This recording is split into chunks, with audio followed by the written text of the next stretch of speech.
আসসালামু আলাইকুম বন্ধুরা। এখন আমরা আছি ঐতিহাসিক জগদল বিহারে, যেখানে প্রাচীন স্থাপনা শিল্পের কিছু ব্যতিক্রমধর্মী চিহ্ন রয়েছে। ঐতিহাসিকবিদদের মতে রাজা রামপালের সময় নির্মিত যে রামাবতী রাজধানীর কথা বলা হয়েছে তা জগদল বিহারের পাশে অবস্থিত হতে পারে। বিহারটি একটি প্রাচীন বিশ্ববিদ্যালয়।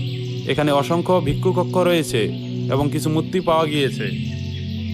বন্ধুরা, আর অপেক্ষা নয়, আপনারা আমাদের সাথে থাকুন এবং জগদল বিহারের ইতিহাস ও সৌন্দর্য উপভোগ করুন।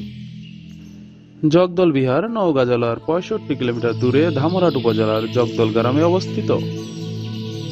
একাদশ শতকে যখন বিদ্রোহী বঙ্গাল সৈন্যরা পাহাড়পুর বিহার আক্রমণ করেন, তখন রাজা ভীম বরেন্দ্র অঞ্চল দখল করেন এবং কয়েক দশক শাসন করেন।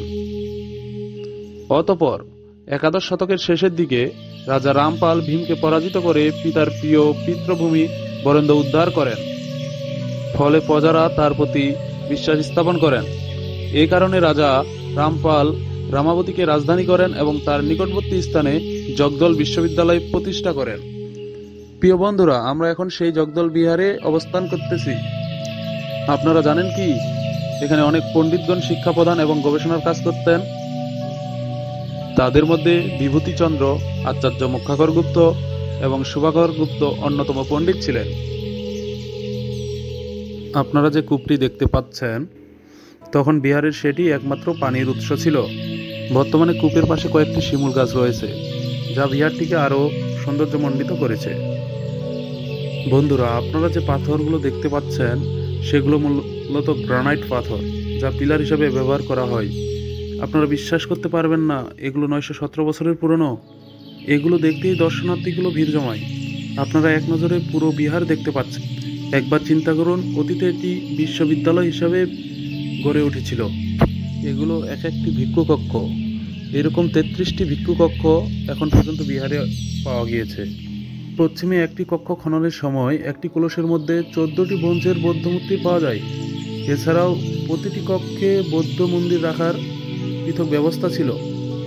বর্তমানে মূর্তিগুলো পাহাড়পুর বৌদ্ধ বিহারে সংরক্ষিত রয়েছে। আপনারা শুনলে অবাক হবেন যে এখানে এমন কিছু চিহ্ন পাওয়া গিয়েছে যা দেশের অন্য কোনো বিহারে পাওয়া যায়নি। আর সেটি হলো বিহারের ছাদের ভগ্নাংশ। এই যে দেখেন রেলিং, গর্তগুলোর নিচে, এটা নিচে আরো 2 তলা আছে। নিচে যে রেলিংটা দেখতেছেন, এটা 3 তলার ছাদ। বন্ধুরা, আমরা এই বিষয়ে 2জন স্থানীয় মানুষের সাথে কথা বলেছি। ওনারা এই বিষয়ে আমাদের অনেক তথ্য প্রদান করেছেন। আপনারাও সেই সকল তথ্য শুনুন।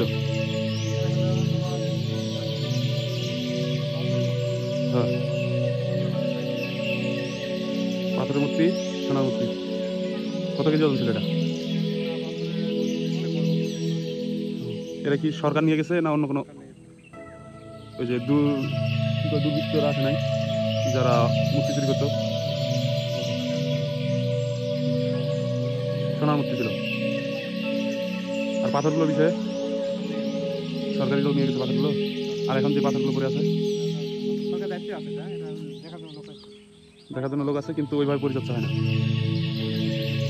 নতুন সরকার আছে, তাহলে আমাদের সরকার থাকতে পরিচর্যা শুরু করছিল। নতুন সরকার আছে, তাহলে কাজ বন্ধ। আপনার বাড়ি তো নওগাঁ জেলা, তাই না? কোন রাজার ছিল এটা?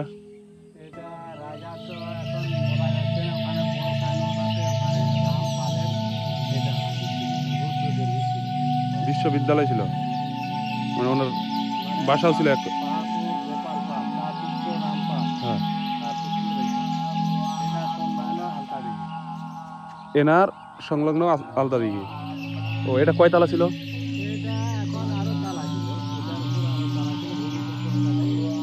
মানুষের মুখে শুনতেছি 3 তালা ছিল।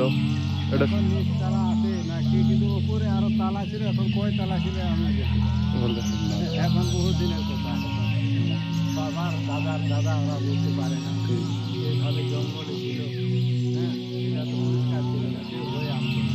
কথিত আছে মূর্তি নাকি পাওয়া গেছিল, সোনার মূর্তি। এই রুমে মূর্তি, এগুলোতে মূর্তি ছিল। ব্রোঞ্জে। কি সরকার নিয়ে গেছে এগুলো? মন্ত্রণ। ও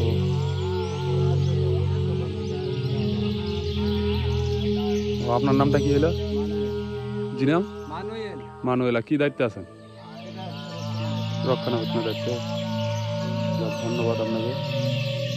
যাই হোক বন্ধুরা, ইতিহাসবিদগণ মনে করেন জগদল বিহারে ব্যাপক গবেষণা, খনন কাজ ও অনুসন্ধান করলে সম্রাট রামপালের হারিয়ে যাওয়া রামাবতী নগরী এখানে পাওয়া সম্ভব।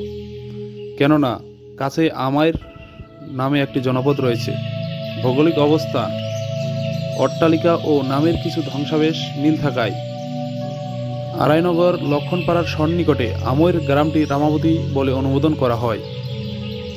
আমরা পরিদর্শন রেজিস্টারে স্বাক্ষর করতেছি এবং মতামত প্রদান করতেছি। আপনারা ভ্রমণকালে অবশ্যই স্বাক্ষর প্রদান করতে ভুলবেন না। প্রিয় বন্ধুরা, আজকে এখানেই বিদায় নিচ্ছি। ভালো লাগলে অবশ্যই কমেন্ট করতে ভুলবেন না। ইনশাল্লাহ পরবর্তী কোনো ভিডিওতে দেখা হবে। ততক্ষণ পর্যন্ত ভালো থাকবেন, সুস্থ থাকবেন। ধন্যবাদ।